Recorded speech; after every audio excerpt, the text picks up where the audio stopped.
Àwọn àgbà ló ní ó sún síni lẹ́nu ó buyọ̀ sí. Iṣó rèé kò ṣeé pọ́nlá, iyọ̀ rèé kò ṣeé tú dànù. Orí ìtẹ́ ọba òun leléyìí, ìtẹ́ ọba lórí sinimá eléyìí. Tẹ́yìn bá ṣẹ̀ṣẹ̀ ń darapọ̀ mọ́ wa fún ìgbà kan lórí ìkànnì, ẹ má gbàgbé bá wa tẹ subscription button àti notification bell.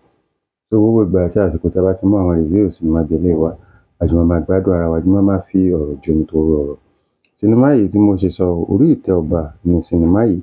Àwọn gbogbo òṣèré bíi Kemity Mr Tunde Aderinoye, Aina Gold Mr láti gbogbo wọn pátá náà fi kíni náà kópa nínú sinimá yìí. Gbogbo ẹ̀yin olólùfẹ́ Kemity, ó yá o, ọmọ yín gbé mi ìdè o. Nínú sinimá yìí láti rí tú tí Kemity pa, tó pa bàbá ẹ̀ tó jẹ́ kábíyèsí, tó wá fipá tó fi di ọba látàrí wípé òun àtàrí nájà wọ́n di pàdé o. Ǹjẹ́ ìtú tí Kemity pa nínú sinimá yìí ṣẹ́yìn faramọ́? Ṣé tó yẹ kó ṣe ló ṣe? Àbó ti ṣe jù? Àbí ò ṣe bó tún ṣe yẹ kó ṣe tó gan-an o? Torí wípé nínú sinimá yìí láti rí wípé Kemity òun ló pa bàbá ẹ̀ tó jẹ́ kábíyèsí látàrí wípé ó kẹ́fín àti kó gbọ́ pé kábíyèsí ti lọ́mọ mìíràn síta yàtọ̀ sóun, tíyẹn tún wá jẹ́ ọmọkùnrin.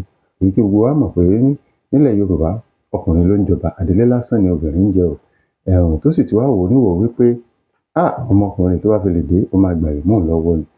Tí a dẹ̀ rò wípé kò yẹ kó rí bẹ́ẹ̀, kò yẹ kí Kemity ṣe bẹ́ẹ̀. Ilé ẹ̀ kó wá ìrẹ́pọ̀ láàárín ọmọ ìta àtòun. Torí wípé tọ́mọ ẹ̀ bá padà dọba, ọmọ ẹ̀gbọ́n ọba náà sì ni. Tí ìrẹ́pọ̀ bá wà láàárín wọn, kò sí nǹkan tó ṣe nínú ìlú tí ò ṣe gbé. Tó bá fẹ́ jókòó sáàfin, ó sì wà ńbẹ̀ náà, dandan kọ́ ni kó kúrò. Ṣùgbọ́n ó wò pé kóun gangan fi agbára sọ́wọ́ ara òun, ó ṣe kíni, ó gbẹ̀mí kábíyèsí, ó fagídí jọba. Wọ́n fìjà adelé o, látàdélé ó sọ̀rọ̀ di ọba. Tẹ́yìn bá tí wàá wo lo sinimá yìí, ẹ lọ sórí ìkànnì YouTube, Orí Ìtẹ́ Ọba ni, ẹ tẹ̀ síbẹ̀. Ẹ wò ó direct tàbí kẹ́ tẹ ṣàjímẹ̀ gẹ́gẹ́ bí àwọn onífaransé bí wọ́n ṣe máa ń ṣe kíni, bí wọ́n ṣe máa ń sọ. Ìkànnì wa lèyí, ẹ má gbàgbé, ẹ bá wa tẹ subscription button àti notification bell ká lè jọ máa gbádùn ara wa, ká lè jọ máa fọ̀rọ̀ jomitoro ọ̀rọ̀. Tí a bá ti ń gbérò àwọn review sinimá bí eléyìí jáde. Ìtẹ́ Ọba ni sinimá yìí. Kemity Mr wọ́n sì bẹ̀bẹ̀ níbẹ̀.